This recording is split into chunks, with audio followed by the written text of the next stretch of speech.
We are students of the art of play, And we do this show called The Art of Play. a show for the players who ask why. I'm Vi. And I'm Gaia. Hey Gaia, what are we talking about today? So today we're going to be doing a two-part series on specific game genres that I personally feel like don't get talked about enough in the grand context of games. These are both going to be very casual genres. Well, the first one itself is the casual genre, but This is going to be talking a lot about games that don't get a lot of media attention, don't get talked about much, and when we do talk about them, it's very negative usually. Like in a lot of games journalism, when the topic of idle games, casual games, and games that are designed for non-gaming audiences come up, we often hear about them being full of microtransactions or them lacking gameplay elements or not being deep in terms of their story. Yeah, I was just going to say like being relatively simplistic. Oh, simplicity is what we hear about all the time. And I don't think that's fair. Yeah, I think we hear about simplicity too much as a criticism and not as a feature. Yeah. Yeah. So for these next two episodes, we're going to be talking about these games and actually analyzing them on a genre basis of why should we care about casual games? Why should we care about idle games? Why should we care about this whole realm of gaming that doesn't concern gamers, really? Yeah, these are the sort of games that you could play on, like, Facebook in the, like, early 2010s. Yeah, or a lot of mobile games now. Yeah, exactly, and stuff that you don't have to have a gaming PC to play. So let's start off this episode by really asking, what is a casual game? So this first episode, I think it's clear right now, all about casual games. Next episode, we're going to be talking about idle games. So what is a casual game? And Vi, do you think you could give me a very rough description of what a casual game is? I was just going to talk about Farmville. You can just talk about Farmville. That's fine. Okay. Why don't I do sort of my understanding of a casual game? Yeah, sure. It's a game that doesn't take a lot of time to build the skills to play, right? They tend to be sort of a simulation game or like kind of like a flash game, stuff you play in your browser on a casual basis. You don't have to be intense about it. You don't have to really, really deeply understand a game's mechanic to play it. Like, on one end of the spectrum is Dark Souls. And on the other end of the spectrum is casual games. Yeah. Farmville. Yeah. Yeah. So to give like a definition that I pulled out of the research, casual games, at least up until very recently, were just effectively also known as mobile games, right? Sure. Mobile games, flash games, and old games were all the casual market. And it was defined in one of the sources that I found. Let me just cite it here appropriately while I'm here. I found a research paper from 2009 by Anastasia Kultima called Casual Game Design Values. I recommend everyone go read it if they can. It was a great article. It is the main source for this episode. And she defined four main categories of what makes a game casual. And the first is that it was developed for a mass market, right? So you can imagine this in the way of Farmville went for everyone's moms on Facebook. Candy Crush is everyone's moms on mobile. I'm sorry, Farmville was also kids on Facebook at the time. Kind of. They were going for the parents more than the kids. But they got me. They got you. They got me. 9-year-old mom. 9-year-old mom. 9-year-old correct. Vibes. I want to be so clear here. I was not a mom when I was 9. Yeah. But we can also imagine like flash games are very much designed for mass market or for non-intense players, or even a game like Peggle. The next thing is they're known for being easy to pop in and pop out, which means you can load it up randomly at any point in time of the day, play for a few minutes, and close it again quite suddenly. Yeah, right? This is the kind of thing that you can play really easily on your commute. Yeah, right? like when you're in a train or subway. Without having to break open like a whole other device, right? Yeah. Like I'm thinking of games that you're playing on your Switch where you have to go, oh shoot, here's my stop, and turn it off, and the next time you load it up, you have to remember where you were and what you were doing. Yeah. Whereas Farmville, you open it, you're good. Yeah, that remembering thing especially is going to be a huge topic as we go of remembering where you left off. The next item is they have to generally be simplistic and accessible. This generally means if you have to press a 5-button combo in a short period of time to do it, that's not a casual game. Yep. More broadly, this often means very few inputs. You can take as long as you want for the inputs. You have plenty of time to think, and you don't need to think too deeply about those inputs. The games are relatively simple to understand and simple to play. And the last one is flexible to the user's life, which is a very broad way of describing something, but we can imagine that the game is not their primary activity. They might be Yeah. doing it while looking after their kids or while This- commuting. This makes a lot of sense. I was talking to a friend recently who was talking about like what games we played over COVID, right? What occupied a lot of your time. I was like, oh, well, hey, everybody and their dog at this point knows that this was Breath of the Wild for me. And I was like, yeah, it was Breath of the Wild. Like, I'd load it up, I'd play something, and then class would start, so I'd go sit in front of my laptop for a little bit, and then class would end, and I'd be like, oh, well, while I'm waiting for the next one, I'll open Breath of the Wild and do some stuff for an hour, and then I'll go back.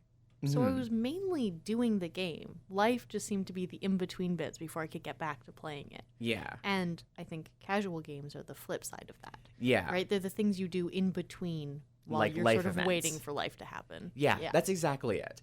And those are the four main concepts of what a casual game is. Simple, easy to pick up, easy to put down, flexible to your life, and developed for a mass market, not just the hardcore or hobbyist players.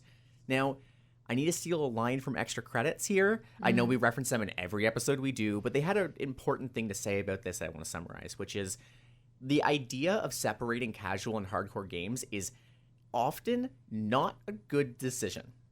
There's plenty of games that are both hardcore and casual. I think of Bloons TD6 as a really good example of that.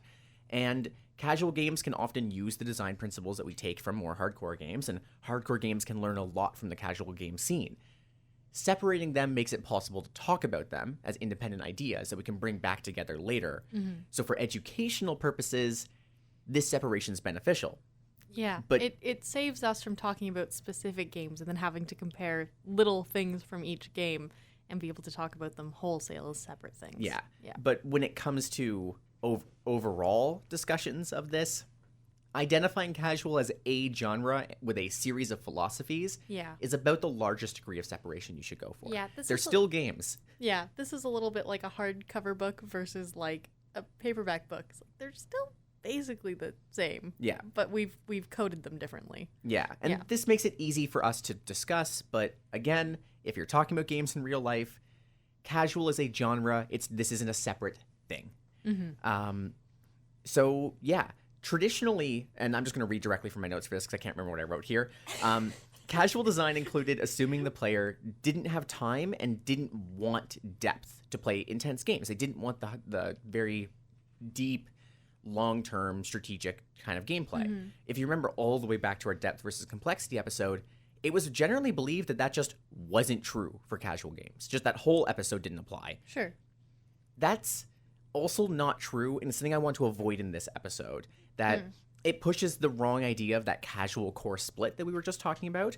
Players with less time might still want depth, and they still might want detail or to feel skilled at something. They don't just want Candy Crush. They want something they can pick up and put down but feel good about in that time Yeah, frame. we want to get better at Flappy Bird than our friends. Yeah. Yeah. Or sorry, what was that other really really early one? Cut the Rope, because that was all about timing. Yeah. Yeah. But nowadays, for these types of more casual games, we can think of games like Fire Emblem and XCOM have both become quite casual in the mobile market, right? I think especially like there's Fire Emblem Heroes, I think, on the mobile market, which is still a full Fire Emblem game with all the strategy. It's just downsized and easy to pick up and put down. These games still have quite intense depth, and with each level's quite short and accessible, and they're easy to learn because of mobile interface.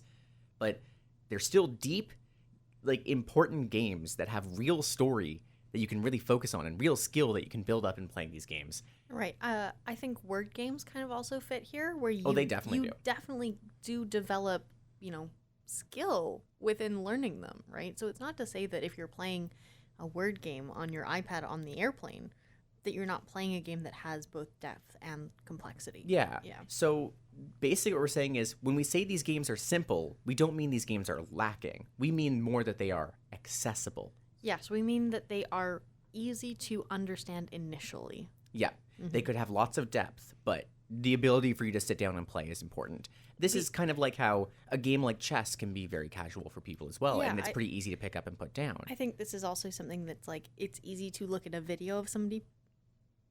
Sorry, it's easy to look at a video of somebody playing it and understand what the game is about and then be able to attempt it yourself. Yeah.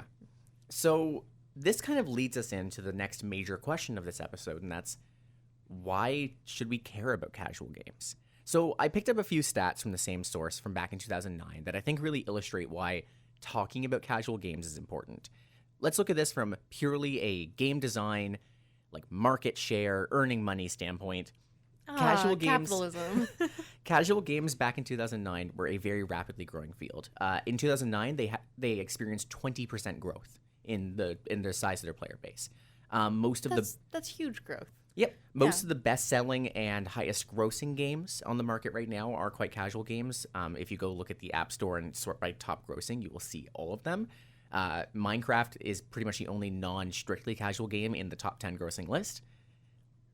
There's a lot of opportunities for monetization in the casual market, and there's problems with that because that also makes the market inherently predatory.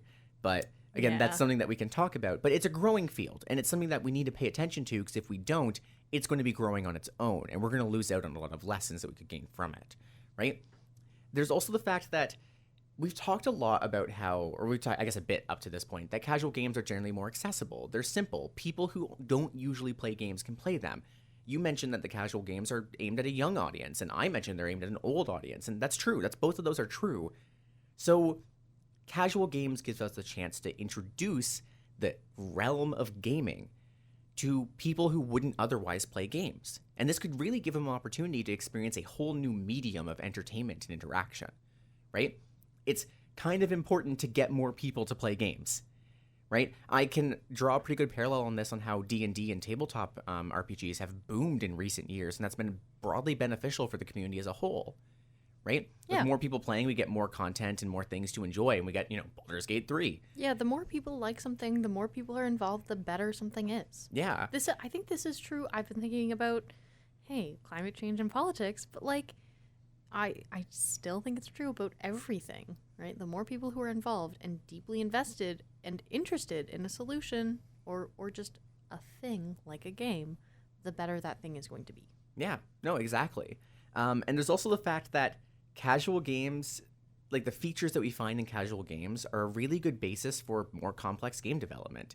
Again, these games are simple, but they're accessible. And they're still full games despite being quite simple and accessible. Yeah, and it's really easy to understand a mechanic from a casual game and be able to recognize it later if you try something that's a little bit more complex. Yeah, and there's a lot of use in studying casual games and how they're able to deliver on such simple mechanics and still provide a full game, right? The fact that casual games can give you a full gaming experience with just a touchscreen, so one button inputs, Yeah. that's wild. Actually a triumph. And right? we focus a lot on, I think, how useful things are, but I would also point out that, the point of any game is for it to be fun. Yeah, you're supposed to enjoy it. And if a casual game has one touch input and can be really entertaining from the get-go, successful game. Yeah. You did it. No, exactly. Done, right?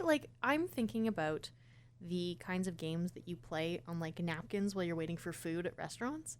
Right? Oh my god, yeah. So good. Really, really simple games, easy to understand. That's what a casual game is. It doesn't mean that you don't have to play Settlers of Catan to enjoy playing a small game. Yeah, right? no, exactly. I'm Settlers of Catan. Let's go bigger. You don't have to play Scythe or I don't know. Oh, what's the Egypt one? Oh, I don't remember. Ankh? Probably. Something. Ankh. Probably Ankh. Anyway, you don't have to really understand those rules really, really well to be able to, absolutely kick ass at tic-tac-toe, right? Yeah. Yeah. And I think it's also important, because I mentioned this a little bit already, hostile design is something that we as a community have to constantly be aware of in our games. Because that whole capitalism thing and making money means if there's easy ways to do the wrong thing and still get money, why wouldn't you? Why wouldn't you? Right? Yeah. And there's a lot of problems like this. We didn't bring these up in our game psychology episode because that was more about how do we use psychology in games in a good way. Yeah. But there is the fact that things like timers and energy systems waiting for stuff to happen could encourage you to spend money on a game. And if they've already hooked you on wanting a result and wanting closure on an action, and it's 20 minutes away, but you could pay $1. I think we need to maybe flesh that out if you've never played a game like this before. This is in a farming simulator, planting a pumpkin or something, and it's okay, in 20 minutes you can come back and this pumpkin will be ready to be harvested. And you'll get some money. And you'll get some in-game money. In-game only. Or pay $1 and it's ready now. And then you get the and in-game then money. you get the in-game money, and you can keep playing, and you can just keep doing that. And at some point, that's just gambling. You get that reward. You get that dopamine boost. Gambling. Now there's another timer. Slot machine. 30 minutes now, right? And yeah, no, that's exactly right. That those systems encourage people to pay money for a game. And it pulls on these psychological things about people that they want closure. They want that reward. They want to see their effort pay off. They want to see numbers go up. They want to feel like they're doing things. And it's only $1. It's only $1. That's not a lot of money. Yeah. It's also only one pumpkin. Yeah, I think if you're going to play games like this, I think you have to be really aware of when those games are becoming predatory. Yeah. I think if you look at something and you go, okay, I can walk away from this for a little bit, that's okay. If you find yourself kind of waiting for the timer to go off and you're really doing the contemplating, might be time to step away from the game for a little bit. And we also have to think about this, how a lot of these games are, like a lot of casual games that aren't being careful about their game design, aren't being careful about psychology, do have this thing of they introduce a lot of material and give you a lot of rewards and major dopamine boosts early on, and they start pulling them away saying, oh, you can only pay $1 to get them. And then these games introduce concepts like loot boxes or even just straight up slot machines in the game, which are, but like, this is apparently still controversial, but loot boxes are still a form of gambling. Yeah. Like, fundamentally.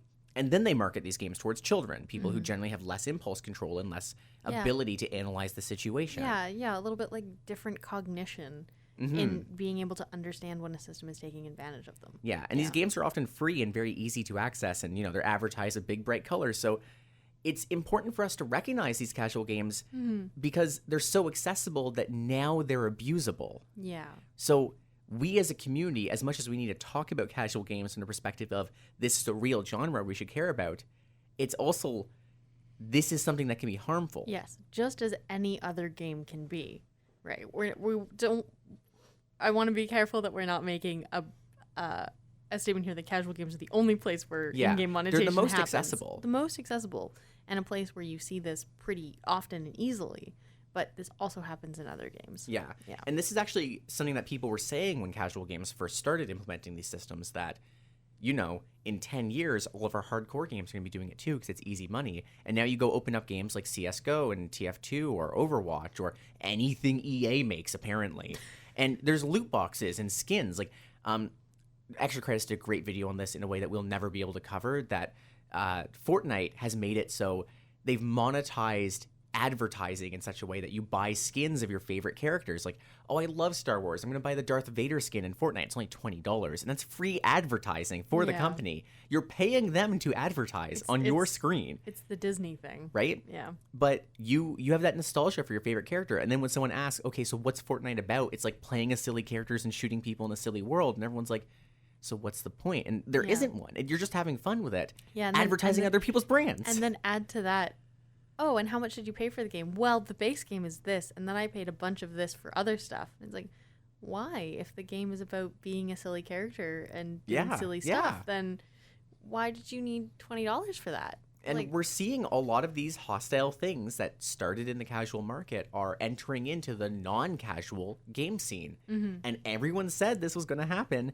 and now it's happening. Yeah. So it's important for us to recognize that casual games are a real genre that we should care about and a real genre that we should regulate. Yeah. Right? On the good and the bad, it matters. Let's do another thing here of just all games, in-game monetization should be regulated in some way. Yes, most definitely. So this is why we should care about casual games.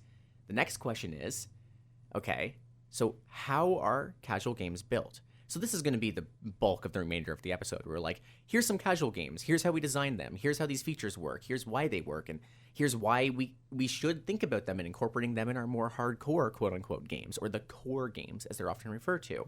So there's lots of really good examples of casual games I want to bring up here that are going to come up throughout this. These are games like web games and flash games are very often casual and very in their nature. Anything that you found on coolmathgames.com? Yep.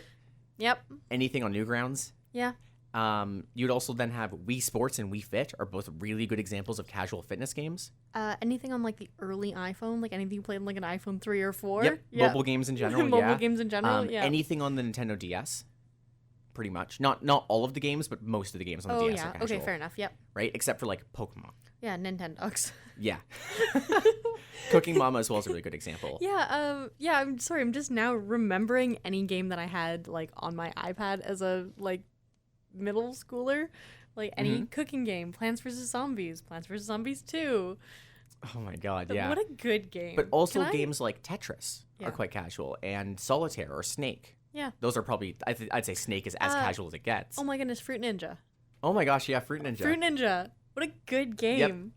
Yeah. So there's lots of really good casual games, and they're going to be dominating a lot of this discussion as we're going through on points. So I do want to give a quick note here that the beauty of casual design is that all these principles can make pretty much all games better, and studying casual design gets you really good at this type of accessible design that we're going to be going into.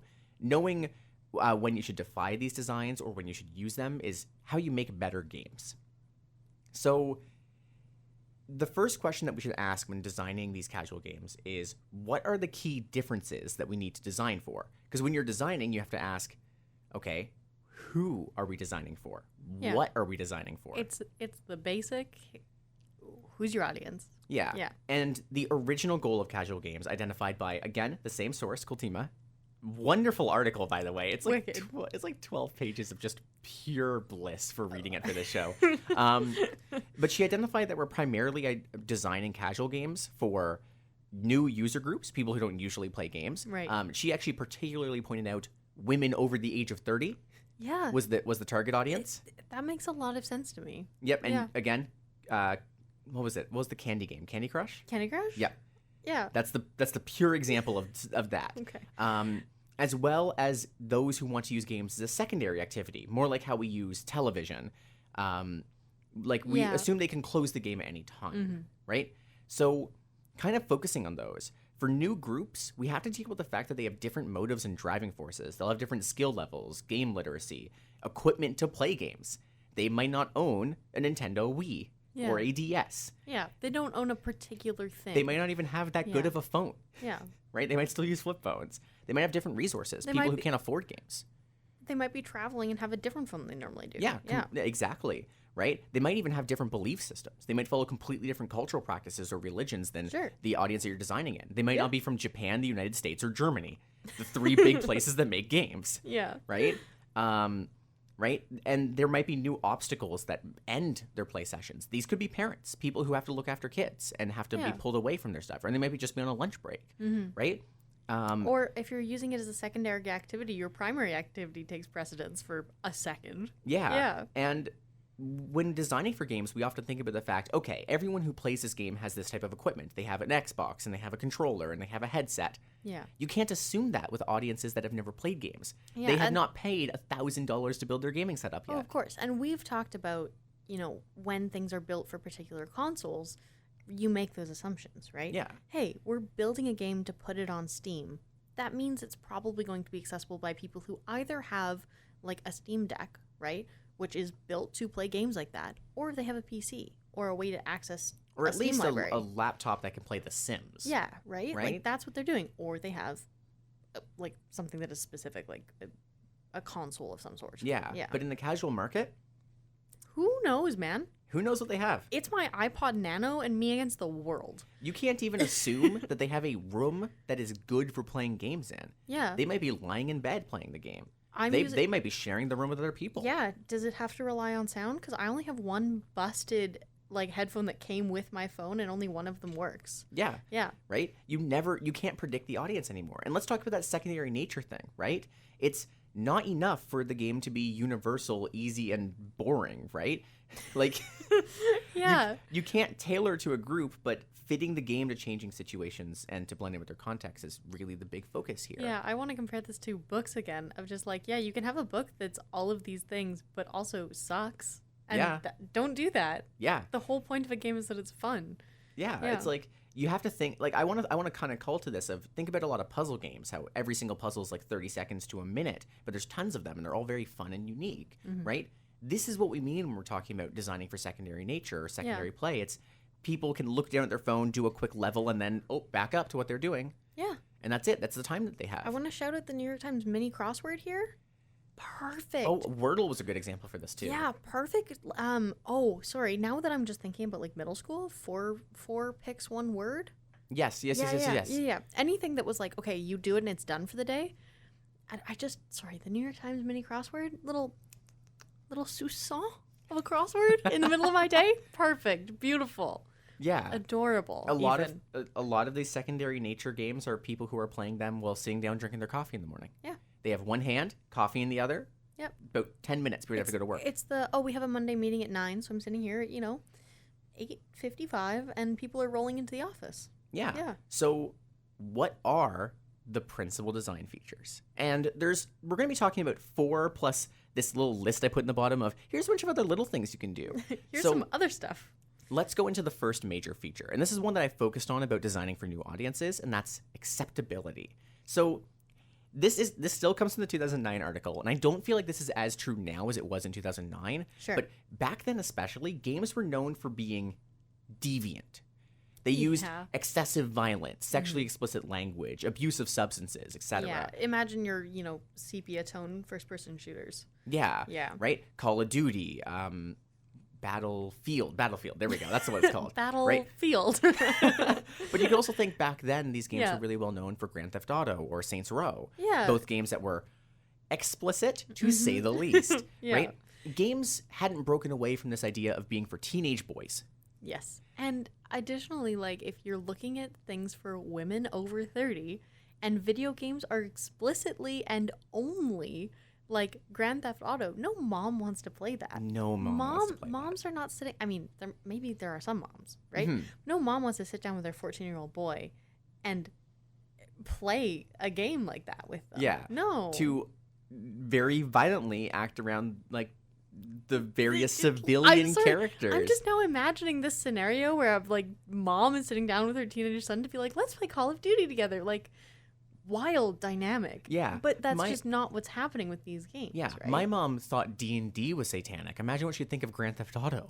Right? Imagine what she'd think of Halo. Yeah. Right? Yeah. Call of Duty. Like, these games were well known for being for young boys. I think even a lot of video games now, if anybody walks into the room at the wrong time, it's like, I have to explain the context of this. Well, that's just Baldur's Gate 3.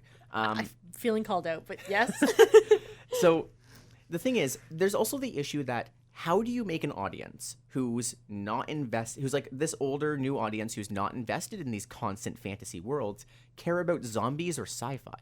Like, I think nowadays it's a bit easier than it was in 2010, but how do you make someone's 40-year-old mom care about zombies or Star Trek? Yeah, well, I think part of this is building on themes and trends that we're already seeing, right? Like, when Plants vs. Zombies came out, like, that was the zombie era for some reason, right? Like, World War Z and Pride, Prejudice, and Zombies, like, those were already things that, like, my mom was going to go see. Yeah. Right? And even then, Plants vs. Zombies was not that much of a zombie game. It's hardly zombie game. Those were just the enemies. They're just creepy, weird little guys. Yeah, it's more about the plants, which plants are relatable. Look, and classically, I don't like zombies. I played the heck out of Plants vs. Zombies because they just kind of fall apart and they're not really that scary. Yeah. Right? They're kind of there. Yeah. Yeah.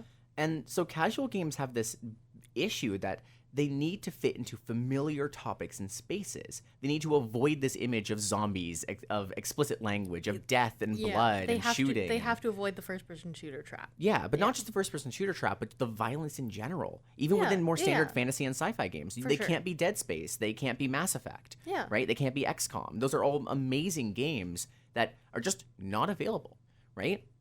So we have to think, like, you could ask, why do a lot of casual games use a lot of very familiar images, bright colors, and simple art styles? It's because that's what everybody knows, and they can look at it and say, that's a fruit. We use this the word is fruit ninja. We use this is fruit. It's fruit but ninja. we did use the word familiar here, right? Yeah. It has to be familiar. Yeah. And this means you need to avoid offensive topics. You need to use more, you often need to use abstract topics like puzzles, right? That's not something that someone just thinks of and is like, puzzle.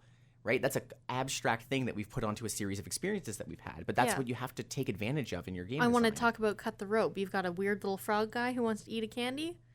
Weird guy. Weird little guy. But it's a puzzle. Puzzle. Yeah. Good little puzzle. You want to make something fun, you have to take advantage of the fact that people know what a puzzle is. Like, you need to think about about what are the most fundamental but simple topics we can use as game design principles. Yeah. So, and what can you introduce to my mom in particular in about 10 seconds? Yeah. Yeah. Right?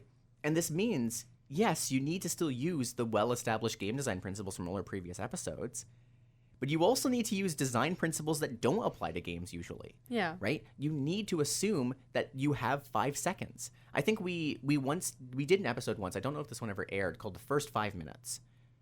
Right? Yeah. Where we talked about how do you hook someone in 5 minutes. In casual games, you have the first 5 seconds. Yeah, you don't have 5 minutes. Somebody's going to download it, try the first level, and if they don't like it, it's gone. Yeah. Yeah. And how do you get someone involved when you don't have enough time to deliver a story? Yeah. How are you going to deliver a story? And you can. It's possible. When somebody is playing this in a dentist's office, you need to remember that they're not really thinking about clues and puzzles unless you're doing like a Hardy Boys hidden in plain sight puzzle game. Yeah. But this is also really useful advice outside of just casual game design. In our intense games, we have a lot of intensity, and this turns people away from them quite often. Designing your games to pull in people who don't normally like the high levels of violence is fundamentally important. Yeah. And I hear this complaint a lot of people saying this new game system dumbs down the game and makes it too easy for like new players and doesn't cater to the hardcore fan base. This was a common complaint when Civilization 6 came out. But I look at Civ 6 and I'm like, I could show this to my dad. Bright colors, simple imagery, easy to see, but really deep long-term strategy if you care about it, but still accessible. And I'm like, more people are going to play Civ. Yeah. This is good. I think casual games should follow a lot of board game principles. Yes. Right? When they pick it up, you should be able to read the back of the box and vaguely understand what kind of game you're about to encounter. Yeah. Right? And you should be able to then be interested in it or put it away. Yeah, but not just that. These new things have to be acceptable to audiences who don't usually play games. Yes, you can't rely on the game culture anymore. You have to be able to give it to your aunt and uncle for Christmas. And for them to be like, oh, fun! Yeah. A new board game! Yeah. And it looks like something we'd like to play. It needs to be acceptable to audiences who are not immersed in fantasy and in violence and in sci-fi and space and shooters and all these other game things. It needs to be acceptable. And next, it needs to be accessible. So our next major point is that, how do I word this? So since the publishing of the article I've read, this has become a really big topic in the community in general. And there's a whole field of study in this now called human-computer interaction. And we already had someone come in to do an interview on that. That was Scott Bateman. Oh, cool. So for those listening, you can go back to the Scott Bateman episode to hear all about these types of topics of video game research was that episode. But HCI and HRI came up a lot in this episode. How do you design for people who are not fully able-bodied teenagers? Yeah. Right? And the thing is, a lot of games are still not very accessible. Right? Like, imagine this. Imagine you had one hand because of an accident, and you wanted to play Elden Ring. How? Bad. What are you going to do? How are you going to play You know that? who Elden Ring is built for? My 19-year-old brother. Yeah. Right? Like, high-functioning, energetic, 2 hands, and lots of time and energy. Yeah. Yeah. Easy, right? No, classically difficult, Classically but I difficult, understand but, what like, you're easy, going yeah, for. Yeah, right? But you can also imagine trying to play Civ as someone who didn't have hours down. Like, to compare this, imagine playing Settlers of Catan, but you had, 30-minute chunks. Not happening. Did you ever do this thing when you were a kid where you'd play Monopoly and then you had to, go do other things? So you put the Monopoly board to the side and would come back the next day? Yeah. No, my family used to do this. We'd just, move the game to another table. And the only reason you could come back is because you could look at the stuff that you put down and be like, oh, I know what was going on. Yeah. But imagine doing that with Settlers of Catan. Imagine doing that with Civilization, right? Imagine doing that with even Legend of Zelda quite often. Yeah. Right? I mean, I did it with The Witcher, several times where I walked away from it and I went, I don't remember why I'm in this piece of the woods. Yeah. I'm just here. Am I in a quest right now? Am I tracking something? And then when Did you I do just forget, get sidetracked? you fail a quest or you fail something when you actually try to figure out. Oh, actually, there was a time limit and I was doing something. Dang Whoops. it. Gone. Yeah. Right? And so a casual game that punishes you for putting it away and forgetting about it, not going to be super successful. But also, casual games aim for older audiences and younger audiences. So also, you need to design your game for people who have never played a game before, right? My favorite example of this is sometimes in playing a game, you need to tell someone where on their controller the X button is. Yes. And that is the most simple example of this, but that's a problem, right? Like, there's plenty of people who play games quite a bit and still don't know you can push the left stick in as the L3 button. Yeah, I mean, Right? I was playing yeah. Sonic Frontiers recently, and I was at a coin trail, which you had to go to get to an item. Yeah. And they didn't give me a prompt for what I had to press to do the light speed, where you go through the coins. Sure. Which, first of all, that means most people wouldn't even know that that's an option. Yeah. And it took me 20 minutes of jumping off a cliff to get the item before I just randomly was like, okay, What- I'm what if opening I the just- controls. yeah. I open the controls and I see light speed dash is in L3. Yeah. So I go up to the coins and click the stick and just noom all Which the way is- to the item. Which is bizarre, right? Right? What a new functionality for the way I that have joystick's like supposed to over work. 10,000 hours in gaming in my life. Yeah. And it still took me like 20 to 30 minutes, and I'm a hardcore player. Still boggles the mind. Right? Yeah. But we can also think of this in a complete other way. A lot of games use very recognizable imagery and color because people are colorblind and hard of sight. Because part of their audience might be losing their sight or not have fully Yeah. developed it. Yeah. Right? We can imagine accessibility is so many things, right? Some people need longer to think. You shouldn't be putting timers on the screen for them. Yeah, I was Right? just sort of counter to your point accidentally, but I was just going to think of Just Dance as like an accessible game for colors and things. Mhm. Well, Right? it Because is. it's like this one hand, the one that is mirror image to you, is a different color. So you can always orient yourself to what you're supposed to be doing. And oftentimes Just Dance makes use of strong colors for when you're doing new actions. Yeah. When the dance changes, they usually change the background. Mm-hmm. Actually, Just Dance is so accessible, it was used in physical rehab locations for decades. This is why I was bringing it up. Yeah. Because it's something you can use to rehabilitate people who've been through physical or mental injuries. Because it has a really strong connection to what you're supposed to be doing and what is the correct movement. Like, yeah, yeah. exactly. And Or sorry, to what you are doing and the correct movement. Yeah. Yeah. But accessibility in game design is such a major topic. And honestly, we could do many episodes on this. So, Yeah, I feel like our depth versus complexity has actually just been the show. This Yeah. is the art of play. Oops, all depth and complexity. but accessibility is a huge point in casual games because you can't guarantee the people playing know what a game is or are able-bodied and Yeah. able-minded, Yeah. right? Which I don't know if those are like the correct terms to use, but like you can't guarantee that the people playing aren't very young children or very old adults who have, or people, you know what? And this is a really big one for casual games, people who have learning disorders and processing disorders who deserve to be able to play games, Yeah. even though they have things that would introduce unique challenges. We casual games designed for all of them, and these people are in mass playing these games. Who would have thought? Realizing again, this isn't a visual show. I'm nodding affirmatively. She's not. through all of that. I'm just like, yes, And yeah. focusing again for a third time on this young and old audience, these games need to be simple. Yeah. So let's talk about how we design for simplicity, right? Games, as a concept, are complicated, and no one's going to disagree. We when I was a cadet, we talked about like one of the enemies to survival is boredom.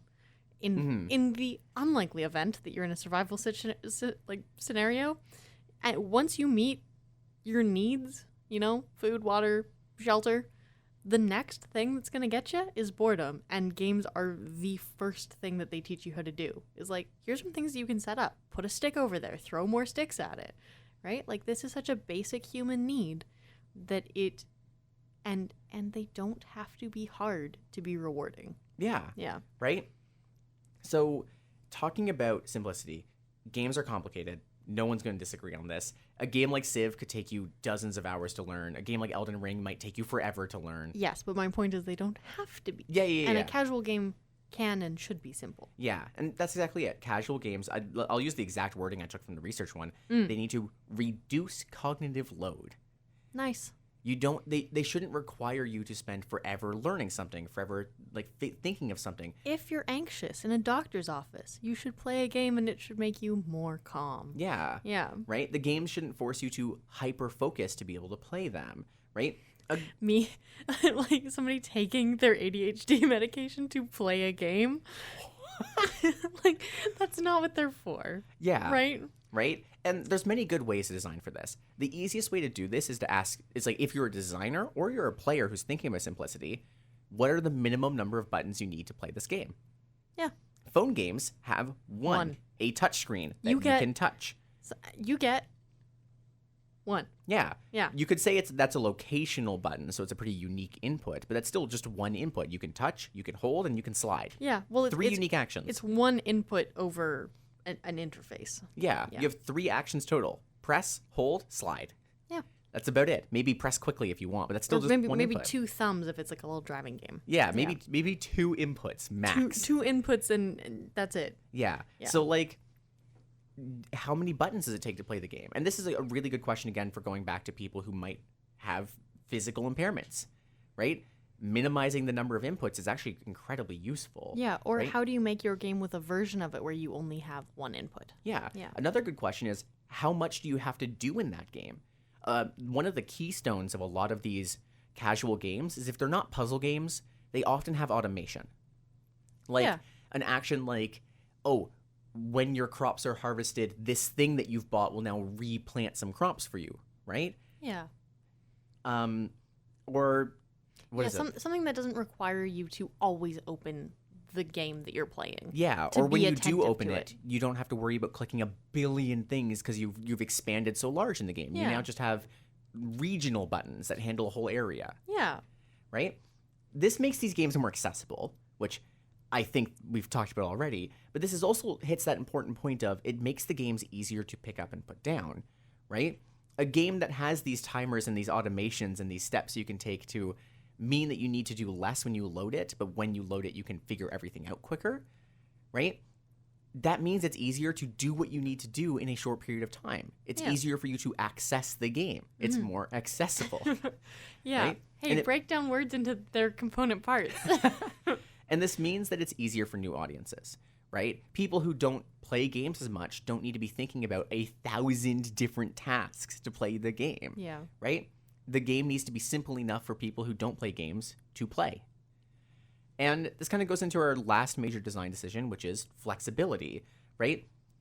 This one is very similar to the simplicity, but I think it's important enough to mention on its own. Actually, it's so simple to simplicity that the author of the research paper on multiple occasions accidentally called this section simplicity when they didn't mean to, and it made it really hard to read this section of the paper. Oh, dear.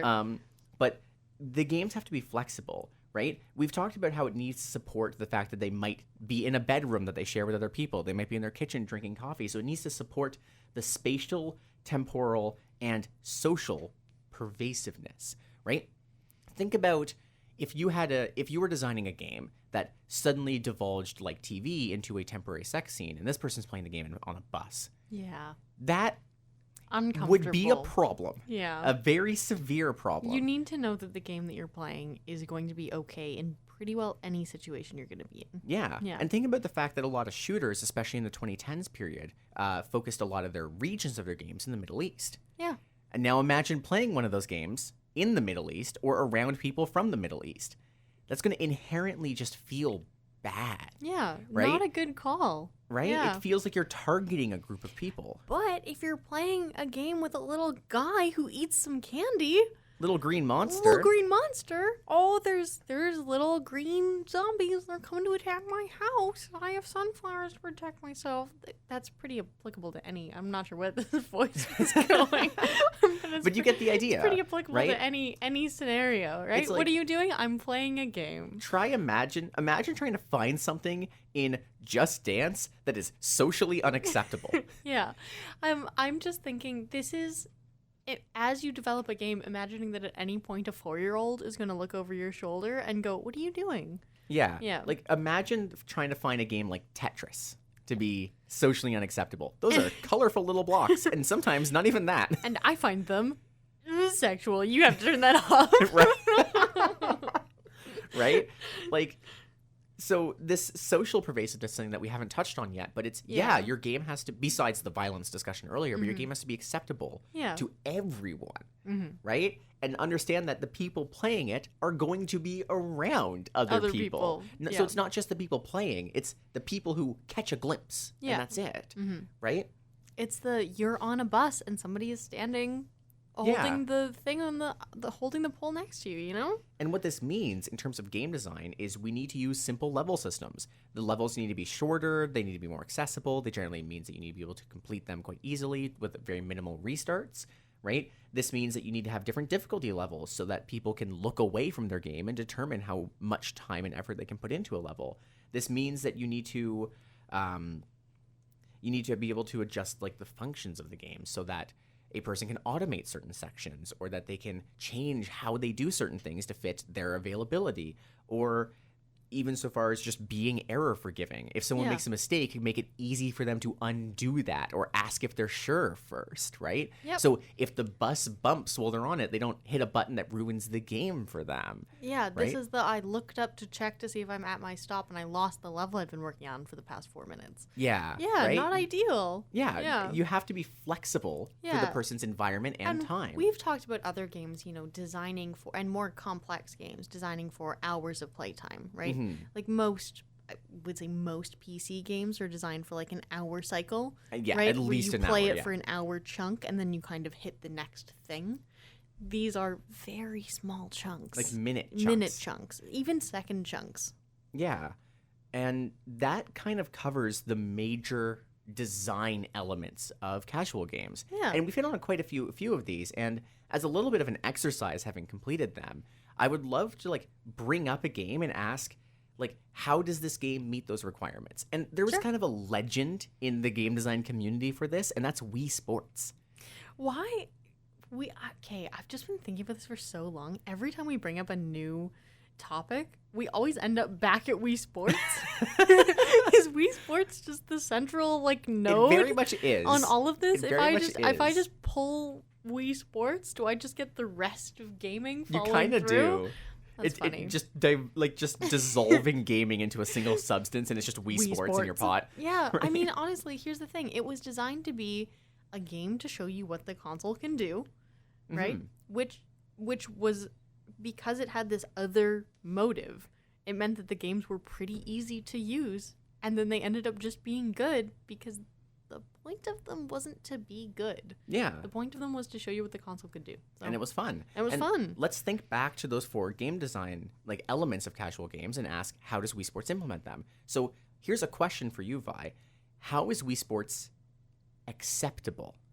The first one of that avoiding violence topic. How is Wii Sports careful of that? If I was in a dentist's office and on one little TV with the volume off, I had real tennis, and on the other monitor, I had Wii tennis, I would notice it the same amount. Yeah? Yeah. Yeah. It's everybody knows about sports. Nobody's bothered by it. And the characters in the sports game are not even real characters. Little cartoony guys. Little guys. There's nothing offensive about these characters. They're not even they're not even really shaped. Yeah, they're just blobs. They're just sort of blobs. Kind of circular, maybe. It's kind of made of plasticine, Yeah. they're just little guys. But there's also the most intense violence in that game is boxing, right? Or when you throw the bowling ball back and it scares the people behind you, right? Yeah, but that's not overt. No, it's not violence. No, it's not violence. violence. That's the closest to violence it ever gets, right? And all of the topics are things people can relate to. Yeah. It's sports. It's people who look like you broadly playing sports. People who look like people, not even you.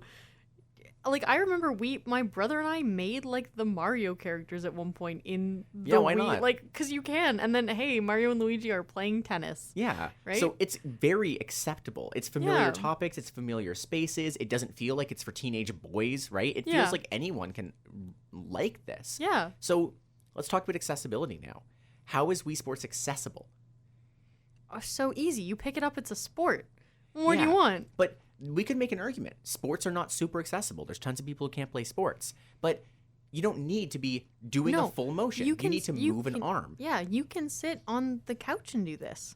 Yeah. Right? The minimum requirement is the ability to move your arm.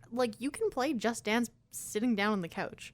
It's kind of antithetical to the point of the game, but specifically Wii Sports, think about it. Think about also the fact they had 5 different games at different levels of intensity, right? Yeah. If you want, everybody's grandparents played Wii bowling because it was just, okay, be careful, set it up, and when you're ready, arm back, arm forward, release. Yeah.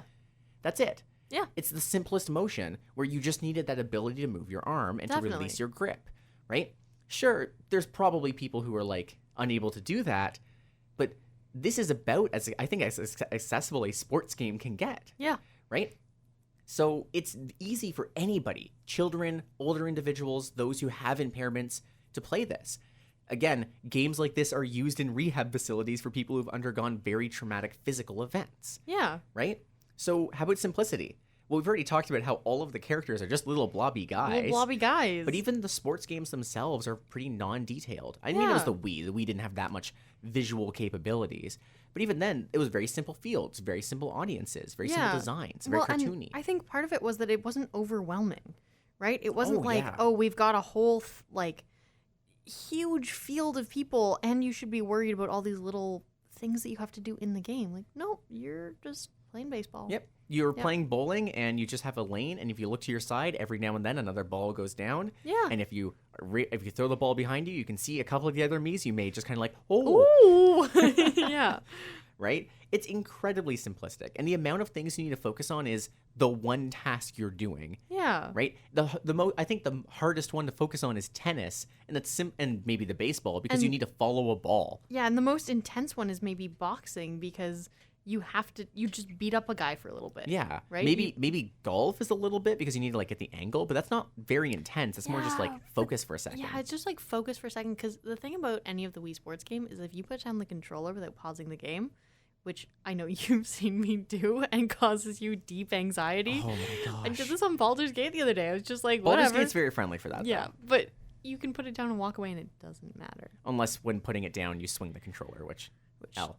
Yeah, which skill issue, you know? And let's talk about flexibility. You can just turn off Wii Sports. Like the game does not care if you turn it off. It does not care if you pause. It doesn't care if you go back to the menu to launch up a new one. You just pick it up, put it down. It takes about 2 minutes to load up a game, and the average game length is about 10. Like, I'm playing Fruit Ninja right now. Wait, what? Like, when you talk about accessibility, I'm doing it secretly on the other side of the podcast. I was not told this. Okay, good to know. Interesting. Moving on. Just to prove the point, like, they're so accessible. But also Yeah. differing difficulty so people can like look away and play. It's like the difficulty of the game is based on just how well you've been playing lately. Yeah. It just has that little graph that goes up and down based on your wins and losses. Like, Yeah. There's no, like, levels. Yeah. Yeah. Right? Hey, does Wii Sports have levels? Not really. No. No. It's also very error forgiving because it's so short you can just restart quickly. Yeah. And when you mess up, usually if you do like a proper error, the thing you're doing just doesn't happen. Like if you swing badly in golf, it misses the ball. And if you like throw badly in bowling, it does not throw the ball, right? Yeah. You have to actually do it. Yeah. So it's very error forgiving in everything except boxing, because again, that's the least accessible one. That's the least casual one. Have to say that is my favorite one. Yes, Yeah. but that's just because I go wild on it. Yeah, because it's great. friggin' great. It's simple in a different way, which is I don't have to think about any skill. I just hit the guy. Yeah. And there's a few other major like this kind of covers everything about Wii Sports on how it's a good casual game, but there's a few other major notes of aspects of casual games that I think aren't core to the design but are interesting to say. For example, these games are usually not competitive. Remember how we talked about competitive versus cooperative games? Yeah. Most of the time, cooperative, or if they are competitive, it's kind of just multiple people playing it at the same time, not really active competitiveness. Yeah. Right? They often use more accessible methods for payment, meaning the game is often free and then with in-app purchases nowadays, which has its problems, but on the upside, it does make them very accessible and gives you the time to demo it, and it's just overall a better experience for this market where you're getting people who don't normally know if they want to invest money. Yeah. You're saying, come play, and if you want to invest money, you can, right? Other things, when it comes to advertising, these games are very focused on word-of-mouth advertising. That's kind of major in these types of games, because like what action are you going to put on TV to advertise your game? Like that's quite real here, right? Yeah. They often are focused on user experience rather than having large numbers of features. We literally said minimize the number of features earlier. So yeah, user experience is fundamental, and you need to put trust in a few more mechanics, right? I remember hearing one line. I want to say this is from, it may have been from Extra Credits. It may have also been Keith Stewart from like the 10 Secrets of Casual Game Design, another source that we used for this section here, where he said, Plants vs. Zombies is literally just one giant tutorial. There's not a single point in that game where you're not doing a tutorial. Oh, because you're always like learning More things in the game. because you get more plants and stuff? But they're all still very simple. Oh. The entire game is a tutorial, and when you're done the tutorial, the game's over.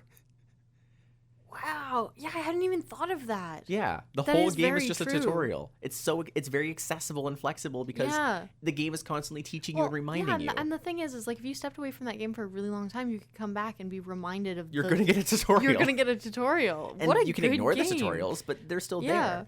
And it changes up its style enough within the same bounds that you're always learning new things. So if you would put it away, you're going to learn Yeah. something new, and it's going to be enough for you to play. Huh. And it's level based. You can always go back to a previous level that had a good tutorial. I'm thinking about Plants vs Zombies again. It's a good game. Wow. Cool.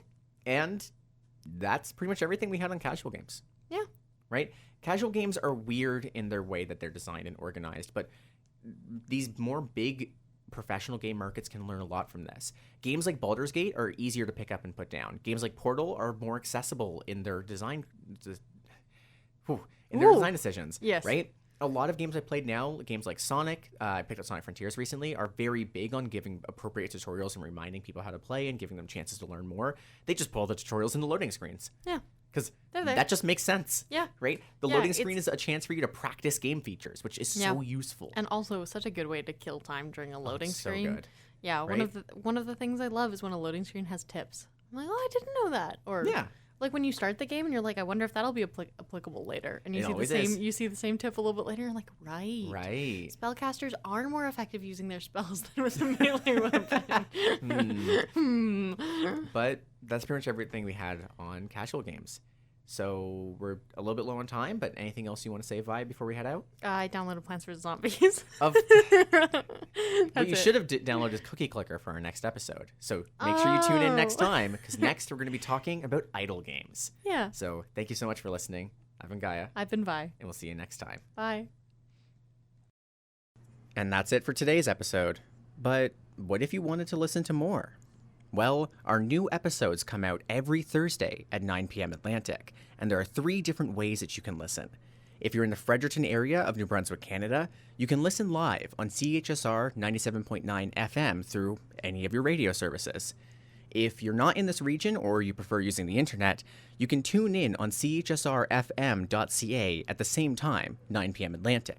As well, we release all of our episodes on a number of podcasting platforms online, including Spotify, Apple Podcasts, and more. So if you wanted to, you could go back right now and listen to Season 1, where Vi and I do a deep dive into the fundamental concepts of game design, rather than the hardware they'll be taking up this season.